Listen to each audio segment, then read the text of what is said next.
You are listening to the Horse Radio Network, part of the Equine Network family. What a beautiful day for horses in the morning. You are listening to the #1 horse podcast in the world. Here's your entertaining look at the horse world and the people in it.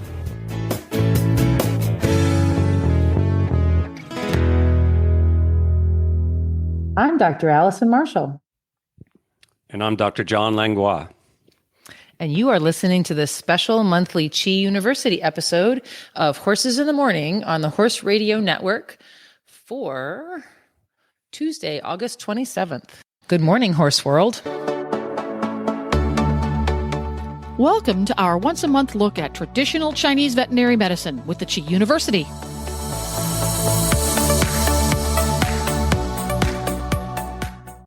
Hi, everybody, and welcome back to late August for the Chi University episode of Horses in the Morning. Dr. John Langlois and I are here to have a little fun with you today. John, what you been up to down in sweaty, steamy Florida? How's the weather been down there?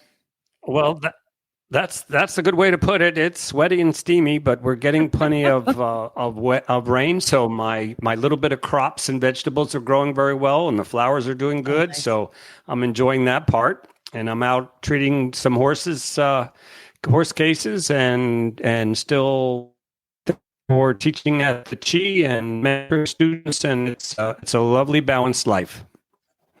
I feel the same way. I'm like extra busy in Virginia. It makes me giggle when I come down there and teach, because all of the horse people go to Florida in the wintertime, which is sort of technically our slow time of year. And yeah, I'm like a warm paper hanger in the heat of summer in Virginia, because I'm really busy up here this time of year. So I've been going and doing and going to Maryland, and been treating a lot of anhidrosis lately. I know we've talked about that before on the podcast, but it's a really neat thing to use acupuncture for, and the Chinese herbals are so helpful for anhidrosis, and that's what I'm experiencing a lot of right now. So. Yeah. And I thoroughly look forward to our time, make sure that the technical is right. And once that's right, it's really cool. And I was looking back, we've been well over a year now doing these monthly and covering a lot of different topics. And there's many more to come. So we'll look forward to sharing some new ideas and new conditions and new ways perhaps to treat that their listeners are not familiar with. Sure. And I too have so much fun. Every time we record these podcasts, I come away and think, man, that was a blast. I so enjoy, and I learn so much from our guests and everything. And I don't know, love our conversations. And we are in for a treat today, because with us, and Dr. Cindy West is, for others, she also has been teaching at Chi University as long as John and I have. As far as I know, I see her all the time when I'm there. Dr. Shea will also, or often, have us all out for a dinner, all of us teachers, just to kind of talk about how things go. And I love sitting next to her, because she's just such a delight. And the funny thing is, a lot of horse people have chickens. So John and I decided to have her on the podcast today to talk about what other animals might be on your farms, you horse people. So we're really excited to have her. Yeah, and I understand that she's on board, so that she didn't chicken out on us. Very funny. You're very funny. Anyway, so yeah, no, Cindy's a gem, and look forward to our chat.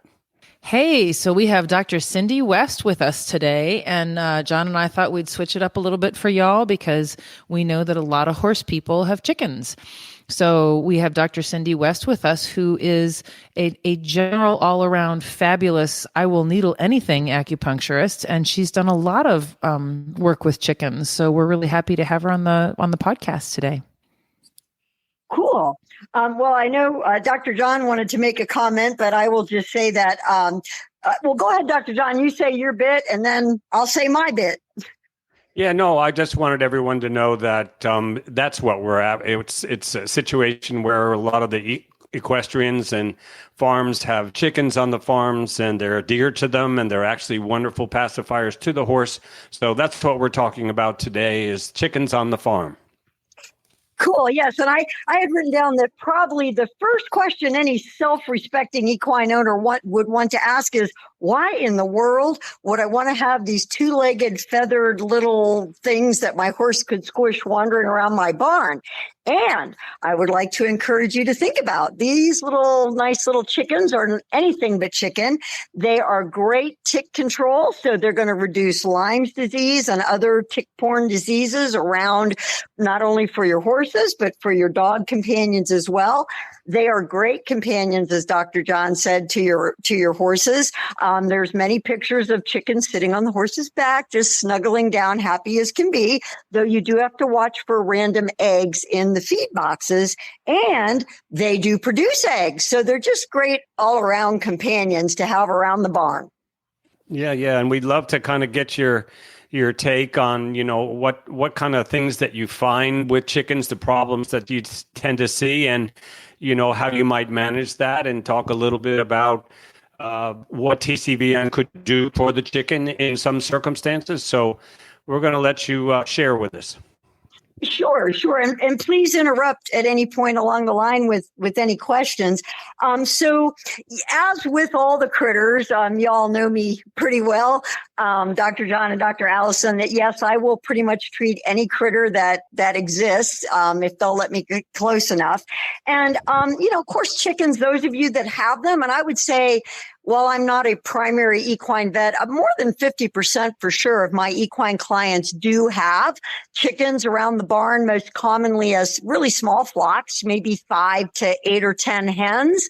All of them have names and all of them are members of the family. I even have one gentleman, he doesn't like chickens for the record, but he has a chalkboard in the tack room where he marks down every day each chicken if they've laid an egg, and they like to name their hens things like Princess Leia and so forth. So he technically doesn't like chickens, but they suffer, as the folks online know, or that are listening know. In fact, I just had a client in yesterday with her dog, and she has chickens. One of the most common things are things like egg binding, which, as I understand, I don't do YouTube or Facebook, but I understand that, unbeknownst to me, there's a video circulating with using acupuncture that we did during one of our demos to help a hen with egg binding. But of course, the other thing that I think Dr. John would back up on that, egg binding is a common problem where the hen can't pass the egg, and it can be deadly. It's a very bad thing, but you may not have your TCVM vet or any vet immediately handy, but Dr. John would support me on this, but you have your hands. And that Chinese medicine, the first bodywork system ever, Tui-na, we can teach the folks, so you folks who own these chickens, how you can help them with your hands with things like egg binding. Of course, you always want to talk to your vet if possible, but there are certainly things that you can do on your own to save their life.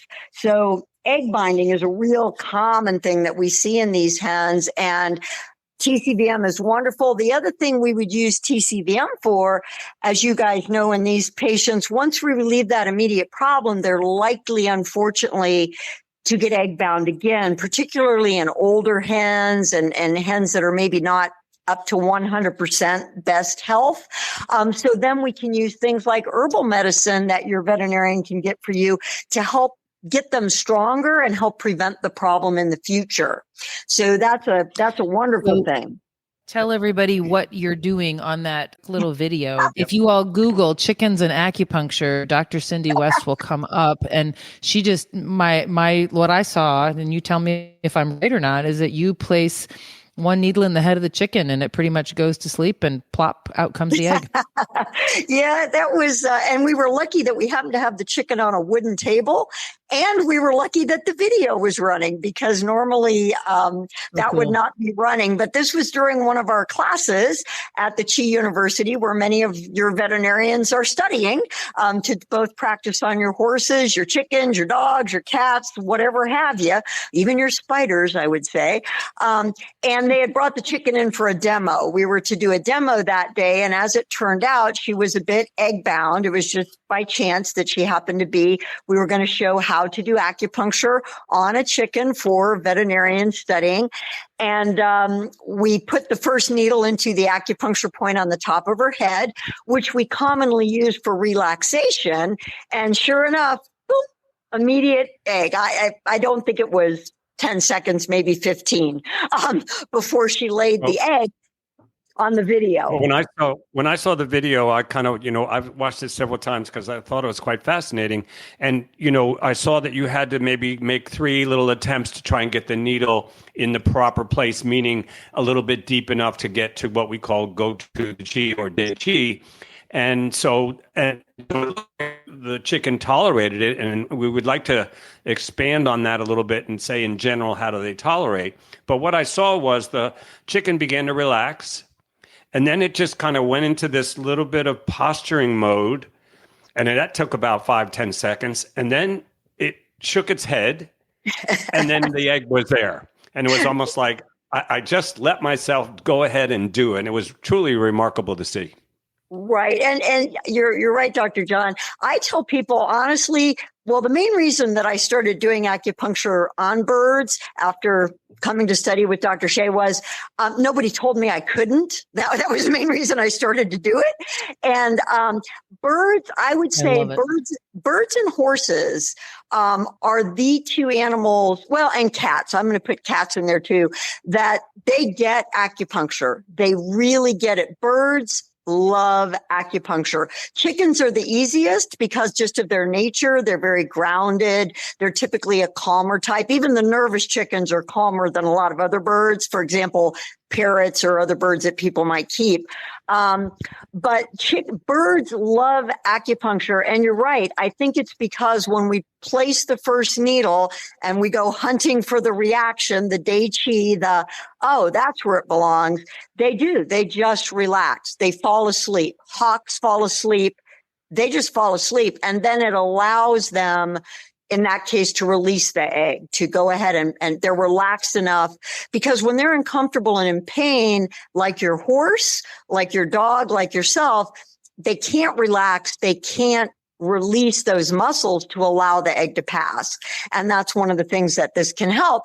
And going back to what the people could do, you can do this with your hands. You can stroke the chicken on the top of their head. If you watch the video, right down the center of their head, next to their comb, if they have a comb, if they're that type of chicken, just straight down their head. And then also gently massaging their abdomen, stroking from their chest over their breastbone, back over there to the back behind their tail, on the underneath of the chicken. And we can help them to pass those eggs. So your hands are very powerful tools. So the late cool. Bruce Ferguson was a wonderful Tui-na practitioner. In fact, he, in the advanced class, uses a lot of exotics. And one of the things that he talks about in there is his towel wrapping technique. And I would think for most domestic farm chickens, you wouldn't need that. But I found that to be quite interesting, that if you did find one that was fractious and not doing good, wrapping it in a towel so that you can, you get access to certain areas you want to, but it calms them down tremendously. Yeah. And Dr. Bruce is, as you know, one of my mentors. I just admired him so much and still do. I ask for his help on a regular basis, and he always comes to my aid. The towel wrapping can be a useful tool. I find, honestly, most of my patients, even the raptors, we rarely have to wrap them, but it can have that calming effect. The other thing is to remember, as the chicken mom or dad, using very soft voices. Most people that know me, my colleagues, are surprised to hear that I use almost a whisper voice at my practice all day long, or in dealing with the birds, because we want to send a calming influence and not startle them, because they are still birds. And sadly, chickens are very tasty, and animals that are very tasty tend to be a bit on guard. So we want to respect that and go very slowly and gently. But yeah, covering their eyes or towel wrapping them can help them when they're a bit nervous about what's going on, so they don't injure themselves. We don't want them to get hurt during any of these processes. Yeah, and we're back on the late Bruce Ferguson. He was a champion of Tui-na, and and I just wanted to put a little plug in. Cindy, you are a wonderful teacher of Tui-na. I also teach at the Chi University this ancient body work, and Allison and you were both very, very instrumental in getting the newest textbook done with Allison contributing to the horse musculoskeletal issues, and you with the exotic and zoo animals. So kudos to both of you. And into the Tui-na, I think that's a beautiful thing to introduce. Like you said, yeah, they might tolerate the needles pretty well, but that massage technique, just as you mentioned, would do wonderful for that condition. For the people who haven't listened to our podcast in the past, Tui-na is basically sort of acupuncture with your hands. So when we learn that as veterinarians, we're learning different ways to stimulate acupuncture points. But just like Dr. Cindy said about the chicken, you can kind of stimulate the whole breastbone all the way to the back. And I found taking the Tui-na class myself, how amazing our own hands are at stimulating things. So when we talk about the Tui-na, it's a branch of Chinese medicine, just like acupuncture, just like herbal medicine. And it's basically using one's hands to do the acupuncture and to relieve tight areas in the body. And I can tuck in a plug for it because I feel like when I do chiropractic on horses, which I do a lot of, that I use a lot of Tui-na and I use a lot of myofascial release. And I think that using those in a manual, in a chiropractic way moves the energy way better than just a spinal adjustment by itself. So I just want to briefly go over what Tui-na was for those people who hadn't heard of it, hadn't heard us talk about it before. And I always smile a little bit because I say to my clients, so here's the deal. Your hands are very powerful tools. I think a lot of people don't realize how powerful the hands are, not only in a practical sense and a physical sense, where you're placing them, getting proper placement, but of the energetic work that occurs through our hands as well, whether we believe in all that esoteric woo-woo or not, there's still an energy that occurs. Electromagnetic fields are real things. And I tell my clients, look, you can pay me a lot of money to come and do acupuncture, or for free, let me show you how to use your hands. And they're powerful tools, awesome. And you always have them ready. You're there because your vet, they may not be able to even come that day. And an egg-bound chicken, you don't have a lot of time. You have to do something to help them. And of course, I love the internet. There's great resources online now, that talk about soaking the chicken in warm water. So you stand them in their little pan of warm water, with their vent area in the pan while you're doing your massage. And this can be a very powerful tool. You can save lives that way. So it's a neat thing to know.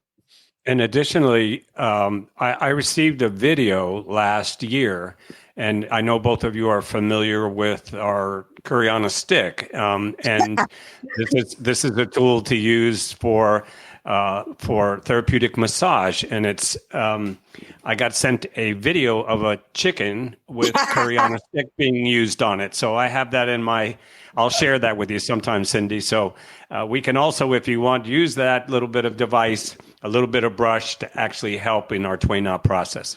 Absolutely. Or remember the mouse with a paintbrush. Yes, I remember. Curry on a stick for a mouse. And so, there's a lot of handy tools we have right in the barn that we can help our feathered friends. And, talking about the Tui-na, it's again, one of the major tools that we use. Another common condition that y'all might see in your farm chickens is either crop impaction or sour crop. And this is another opportunity where using your hands with massage as the pet owner or caretaker, you can relieve these things with your own hands. And again, then of course we do want the vets to look, and acupuncture is the most amazing tool. I still say I'm an acupuncturist at heart. But you have something on your own hands that you can do to help serious problems and help your chickens to recover.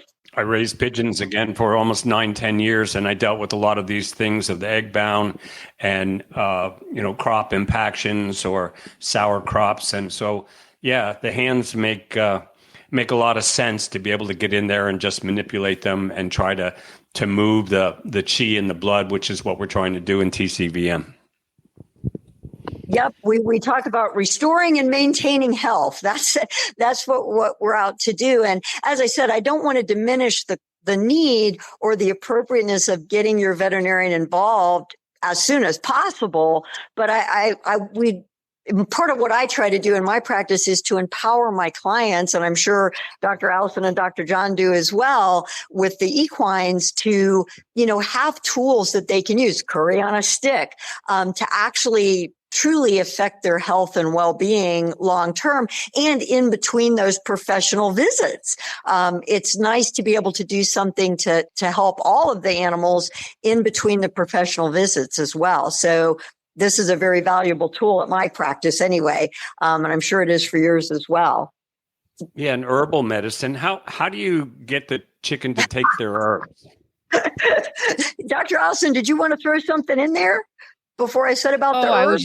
I was kind of turning the tables too there. I would love to hear you talk about, I know that you use a lot of the same herbs in chickens that a lot of equine acupuncturists use in horses. And I'd love to hear you just, I know that our clients are aware, or our listeners are aware that they need to have herbals prescribed by a veterinarian. And a lot of the reason is that they're very specific for situations.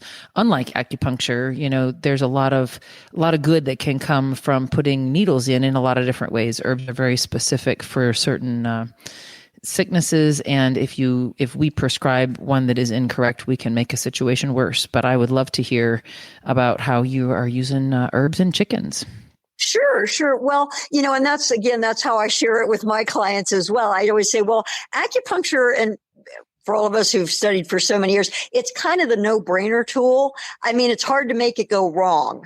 Yeah, even if you get it, quote, wrong, if your diagnosis in Chinese medicine is wrong, the body, Dr. Shea tells us, the body just comes to balance. So whatever you do, you're unlikely to cause harm with acupuncture. Of course, in birds, because they are delicate creatures, we do have to be a little more careful as acupuncturists not to damage tendons and ligaments and vessels.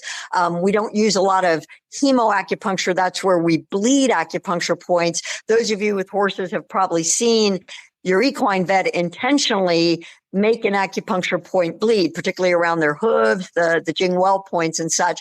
We don't like to do that in birds because they're small and they don't have a high blood volume. So we don't use that technique. But with acupuncture, it's hard to cause harm. Herbs, I get really twitchy when people say, oh, they're supplements. And I'm like, nope, it's herbal medicine. It's well medicine. Said. And you need to, because I'm sure we've all had it where somebody, oh, well, I gave it to this one you prescribed, so I gave some to this one, right? And it's like, no, that's their medicine. So yes, with the chickens, we use things. So those feathered parents out there, we use things like for splay-legged chicks. That's a common problem. Young chicks are sometimes born. They've been in an odd position in the shell. They have tendon ligament issues in their little legs and they splay out. The legs go out to the side. This is a readily treatable problem most of the time. And what do we use? Tendon ligament formula, just like you do for your horse with the suspensory injuries. And the cool thing about chickens is you use tiny bits. It's cheap. You treat the chicken on the side, right? Because whatever you bought for your horse, you can treat the chicken for 5 years. And so they're not expensive, but they are specific. So you want to know what you're dealing with. So yeah, we use tendon ligament formula.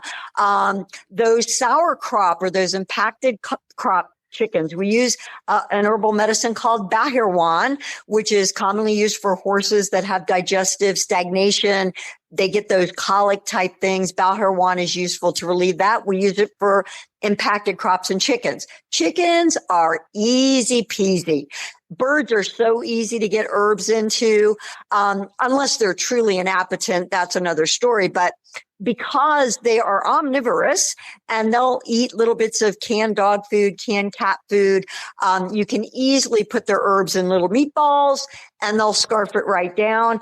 Another thing I like to use, many people have compost piles around the barn, and there's a little critter that likes to live in there called black soldier flies, and they make lovely larvae. Some people call them maggots. I call them larvae. And they're very healthy, actually. They're a great food source for chickens. In fact, many of you may see your chickens picking around the manure pile or the compost pile because that's what they're getting. It's the black soldier fly larva. And you can just roll those larvae in the herbs and they'll coat right onto the larva, feed them the larva. Chickens are real easy to medicate. They do get specific doses, and your vet, of course, can help you with how to dose the chickens. But they're real easy, and the herbal medicines are extremely effective in them. Yeah, in the TCVM theme, Cindy, if we're being true to form, and we bring you a chicken that has a specific problem, whether it be a trauma or maybe even, there's a lot of Western diseases out there that chickens potentially could get, hopefully not any of the serious ones. But Sure. how would you do your TCVM? We rely a lot on tongue and pulse. How would you be able to evaluate a bird or a chicken for that? So I first walk up to the chicken and I say, ah, so I can look at its tongue, and then hold out your wing. So the way we do it with chickens is we can use their tongue. We just, like as with our equine patients or our canine patients, we don't want to force their beak open because then their tongues go purple and doesn't tell us much. But we can use their tongue. More commonly, we actually use the vent in chickens, much like we in birds, much like we do the tongue. We look at the color of their vent, the moisture of their vent, and that will give us clues. Or is it too red? And that tells us they have a heat problem. Maybe those chickens that have picked up a virus of some sort or something like that, they might be too hot. Their vent is red. Or are they pale? So then are they weak? Are they blood deficient? So we use the vent a lot diagnostically. And then for our birds, whereas you're used to seeing your equine vet palpate the horse's neck to get their pulse diagnosis, we actually use the brachial artery on the inside of their wings. And again, chickens tend to be very compliant. They are the nicest birds to work with. They're very calm, and they tend to be very compliant for us to get so we call it a vent and pulse diagnosis. Also, some of our birds have pigmented tongues, so their tongues may be black and we can't use it anyway. So that's how we do it. And then we come up with our specific pattern for Chinese medicine, as you all know, because, for example, digestive upset. So you have a chicken that's not eating well. Is it an impacted crop? And is that a stagnation problem? Or do they have some deficient problem going on? And that's how we pick our herbal medicines specifically to treat that. The acupuncture or the Tui-na may be the same depending on the digestive issue with a little bit of a tweak here and there. But our herbs are much more specific. And that's why you need a vet involved before you start just randomly giving herbs, because you don't want to do it incorrectly. So that's why that's very important to have your TCVM vet involved in choosing your herbal medicine. Wonderful. I remember seeing a video on the internet about a chicken getting acupuncture, and there was probably 10 needles in the back of that chicken. And I'm just wondering, we talked about, doing our TCVM, and for the most part, do they tolerate it pretty well? In other words, if you put 3 or 4 needles in, and do you tick them off a little bit and they don't want to do it anymore, or can you get your prescribed number of needles in that you would like to do without too much fuss? I would question what, how do you have to put needles in the back? Do you need to worry about the lungs? I know they got lots of little lung sacs there. So they're air sacs. Yeah, they're air sacs. And that's a good point. And the answer is yes, you do have to be. And that's why, again, acupuncture is a relatively safe tool. But with birds, we do have, if one of us ever gets that chapter finished for the new acupuncture book, we do have air sacs to worry about when we're doing the points along the back, points on the front of their wings. Like common point that we use in horses, lung 1 up by the front of their shoulder. We have to be careful with birds because we might hit their air sacs, even along the neck, the points along their neck. We do have to be aware of that. So, but again, we are using small sterile needles. Most birds are extraordinarily compliant for acupuncture. It's remarkable. They're much more compliant, say, than cats, for example. So they're usually pretty good. I would say, and again, as we know, everybody's an individual, and I always say the person who's in front of that animal on that day is the best vet on that day. So we want to let them practice their art the way they practice it. I'm a minimalist. For any of my patients, when I start getting above 5 needles, I start scratching my head going, what am I doing here? And that comes again from the late, great Dr. Bruce Ferguson, who in his later years was known to, he did a lot of that topographic one needle, single needle. Where can I put the one needle and get the bang for my buck? So I'm usually doing, 1 to 5 needles, but certainly they will tolerate more in many instances. And we also use a technique in birds that you might see your vet do. They're doing it right. We call it dry needle without retention. So in many birds, we don't even leave the needles. We simply touch the point with the needle, get our De Qi response, and withdraw it. And acupuncture treatments, if you have your vet out to do that for your bird, they're typically very short, 5 minutes. I mean, I have done up to as long as 20 minutes or a half an hour in birds. I've even done electroacupuncture in birds. But usually 5 minutes is a sufficient treatment. They're a very high energy. In Chinese medicine, we say they're very yang type animals. They're up and out. And so they don't need a lot of stuff going on to move qi through their body, to move the energy in their body. So 5 minutes is a substantial treatment for a bird. That's really very, cool. Very cool. And, something that I remember that I saw when I did my raising of the pigeons is a lot of times you find, and you can certainly speak of the condition better than I, but they pluck their feathers out, and you get these birds that, have lost a lot of their feathers, and it's maybe more of a Shen disturbance or a behavioral problem. Do you see that a lot in the chicken?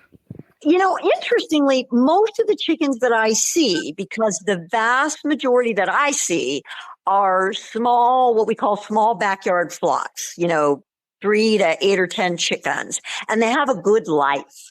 They're generally kept free ranging. They'll call them into a coop at night for protection because, of course, in our area, we worry a lot about predators. We got coyotes and bobcats and, again, chicken's very tasty. So we protect them. But because most of our chickens are free ranging, we don't see the behavioral disturbances that we see with captive raised pigeons or citizens, the parrot types. As you said, most feather plucking, we don't see it in wild birds. It doesn't occur. The Shen disturbed, I'm upset, I'm psychologically disturbed, that doesn't occur in wild birds. We'll see it in raptors that are in rehab because they're in a captive environment. We only see it in wild birds or free ranging when they've got, say, a problem, mites or something like that. And again, we can treat it herbally. A lot of those you'll probably want to employ some conventional medicine because it's safe and simple and quick.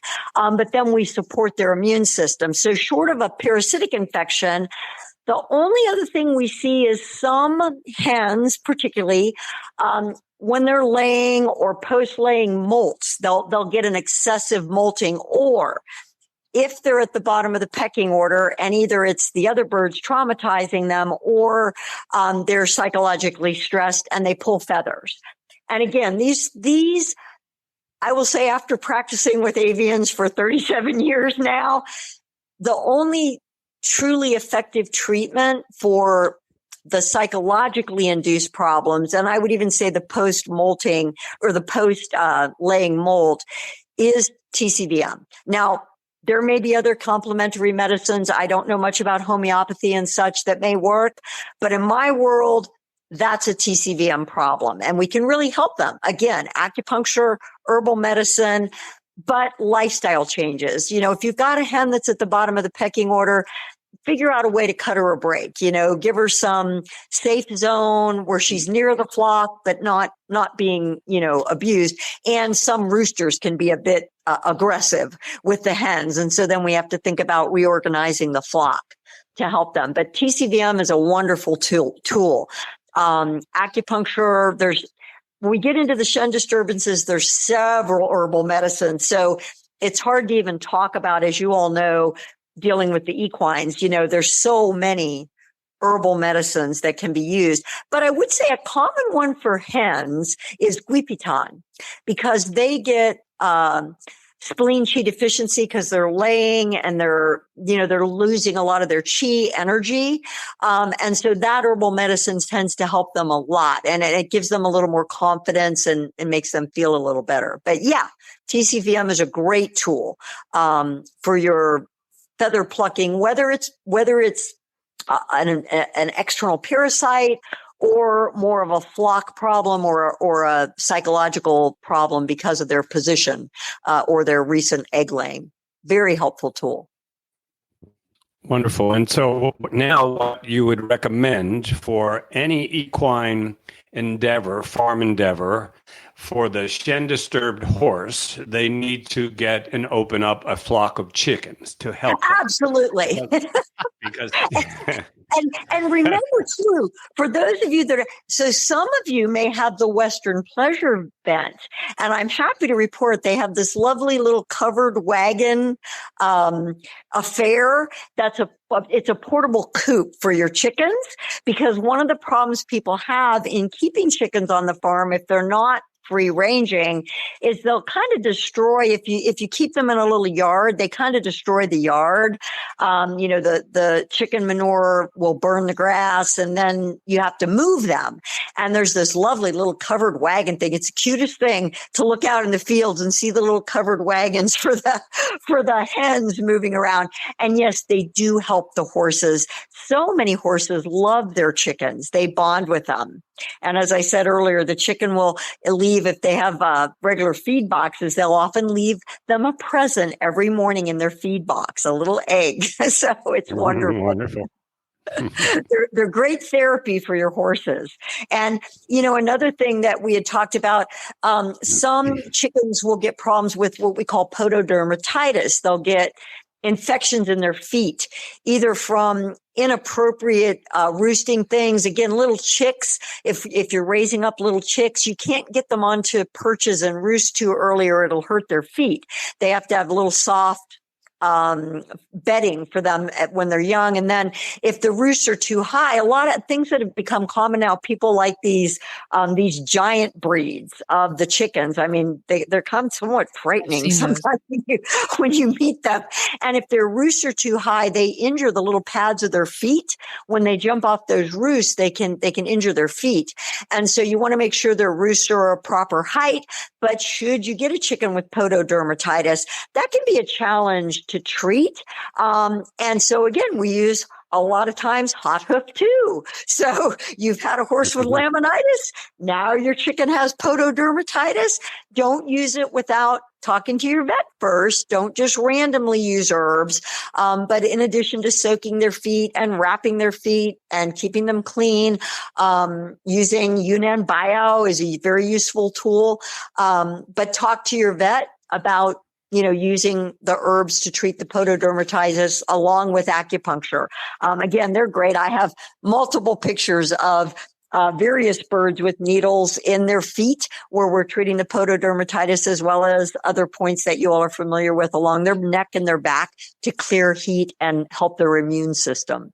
So for those people out there who have not used Hot Hoof 2, it's an herbal formula that we use for laminitis or founder in horses, and it takes away the heat as well as helps foot pain. So it's really fun with Chinese medicine, and Dr. Cindy's an amazing example of this, that it's so applicable to so many different species. So the same theories in Chinese medicine, it might be a very different condition between horses with laminitis and, chickens who have an infectious foot disease. But in Chinese medicine, it looks the same. It's painful and it's hot. So Right. the simplicity of Chinese medicine makes it applicable to many different species. And it's as you said, Cindy, it's just so fun to practice because I joke with my clients that it hurts my head worse than vet school ever did because it is so simple and so complex at the same time. It's just a beautiful, elegant way to heal. Well, that's what I like to say, that it's elegantly simple and infinitely rich. And what I've been studying Chinese medicine for 20 years. I went to vet school for 4. I will be studying Chinese medicine till I die. And I'll still only have barely scratched the surface.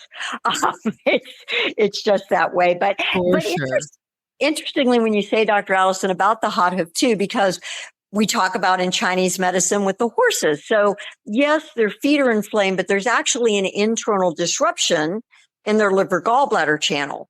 Often, related to sometimes it's related to their environment and so forth, but sometimes it's related to an internal problem or even the internalization of psychological disturbances, right? They're kept in, they're doing high performance things. They're under a lot of stress.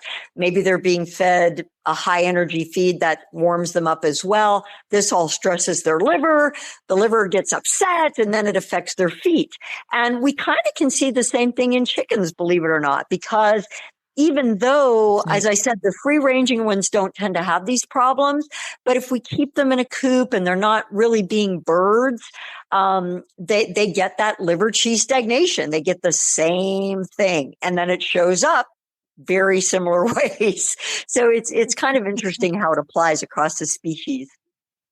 That's great. So you could basically say and for our listeners, the liver is the emotion attached. Well, so Chinese medicine has an emotion attached to each organ, and the liver's emotion is anger. So you could say those chickens are blowing their frustration out their feet. Exactly. Just like the horses do. Exactly. Yeah.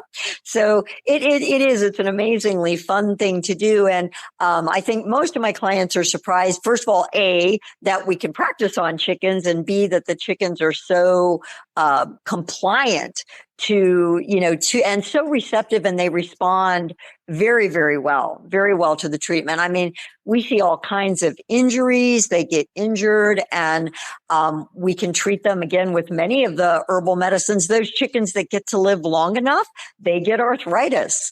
And so again, many of the herbal medicines that you've used in your horses to help them with their arthritis conditions, this is where, again, we have to be selective because there's so many available, and we need to see, are we treating a hot condition, a cold condition? Is your chicken worse in the winter? Are they worse in the summer? But we can use many of those same herbal medicines, and they respond remarkably well to acupuncture for many of these types of situations. So, Cindy, would you be open to, there are a lot of viral serious diseases that affect chickens,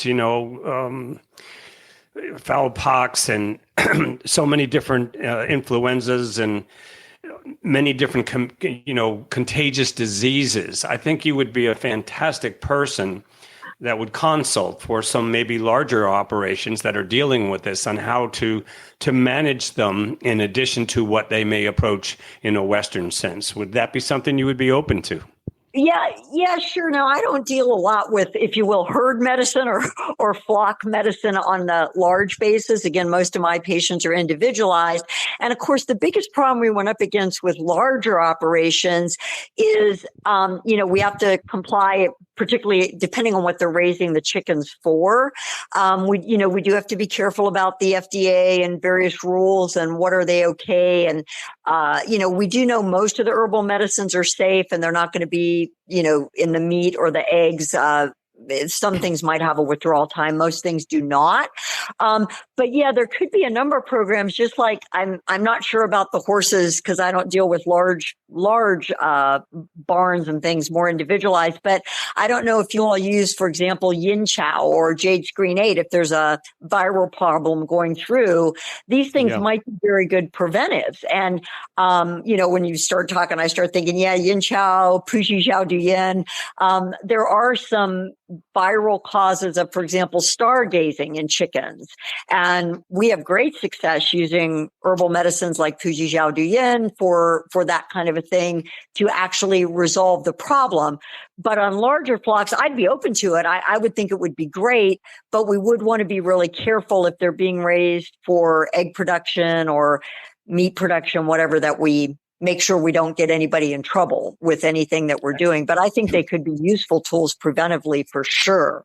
Sadly, chickens being chickens, when these things show up in a facility, sadly, a big facility, they're usually depopulated. And that's kind of sad for people like me, but I understand it. Farm environment, though, you're not, if you were to prescribe a particular herb, you're not going to tell them to withdraw any egg consumption. You're comfortable that the herbs that you would prescribe, there would not be a withdrawal period in consuming the eggs. Right. And this is where, again, we do want to get a veterinarian involved with this, because we do need to be aware of what is in the herbal medicines, what we're using. But most of the ones that we would use, so for example, let's say we did have a virally thing going through somebody's little backyard flock.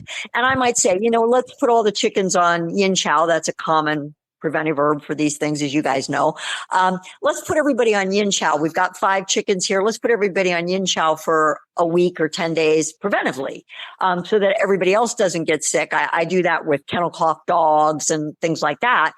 I would feel confident that we would be okay with the eggs and things like that they might produce. But there are some herbal medicines, very, very few, but that we might want to be more careful with. The other thing we have to consider with the chicken owner, you feathered mom and dads, feathered creature mom and dads, but the moms, is somebody pregnant? We want to be aware of these things, and better safe than sorry. I mean, fortunately, most of my clients that have those little backyard flocks, they have more eggs than they know what to do with. They're trying to give them to everybody and their brother. So if we said, hey, play it on the safe side, let's hold off on eating these eggs for a while, that's not a problem. But most of what we prescribe is safe. I don't worry about it, but get your vet involved, because we don't want to create any problems for anybody. Cindy, we've had so much fun having you on the show, and it makes me kind of giggle, because I'm always kind of proud to be a veterinarian, because we have to deal with so many species, and you make me completely aware that I only deal with one species anymore. I only deal with horses. And so listening to everything that you do, I must admit that you've always been one of my favorite people to see when we go down and teach and talk to at dinner and that sort of thing. But the depth of your knowledge and what you've shared with us today makes me adore you on a completely new level. And I've had a ball listening to all of your talents and how you have applied being a veterinarian as well as your acupuncture skills. It's just you're a great representation of our colleagues. Well, I would like to say to you and Dr. John, I am honored. Thank you so much when you came up and tapped me on the shoulder and said, hey, I said, what? Horses in the morning? You want to talk about chickens? But that's fine. And I would say to your horse clients, don't be chicken about getting some chickens. Love it. They're a great asset. But thank you both. I am honored. And we all, as we say when we go to teach, it's who can bow lower, because our colleagues, Absolutely. We're just honored. Our colleagues are all amazing. Dr. Shea bows to us, and then we see, can we get lower? So thank you again. It's been an honor. And I hope more of your equine, you'll find more chickens when you go out to see your horses, because they're fun little critters. And you guys make sure to treat them too. You can do it. Share the Tui-na. But again, thanks you guys. It was a real honor, and we finally got it done. Yay.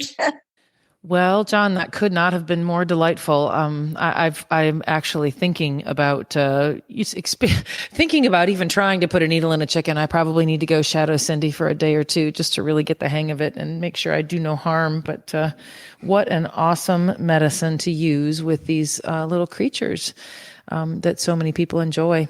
Yeah. So Dr. Cindy West also teaches at Chi University. Her practice is called Alternative Veterinary Medicine, and she is in Havana, Florida, which is just north of Tallahassee out in the Panhandle. So if any of you chicken owners honestly, she'll treat anything, she says. So if anybody needs a veterinary acupuncturist out in the Panhandle of Florida, what a spectacular reference she is, and what a spectacular wealth of knowledge she is on any animal. She's awesome. So you can find John and I both through Chi University if you need to. And I have a quote for the day. John, do you have anything to say before I end up with my quote? I'm all ears for your quote. Any more funny little dry, witty humor?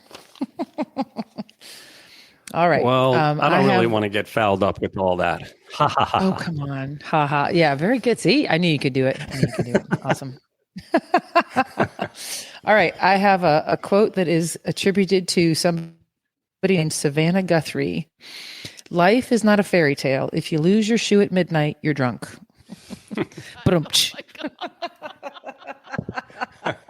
Everybody stay well, and we'll see you in September.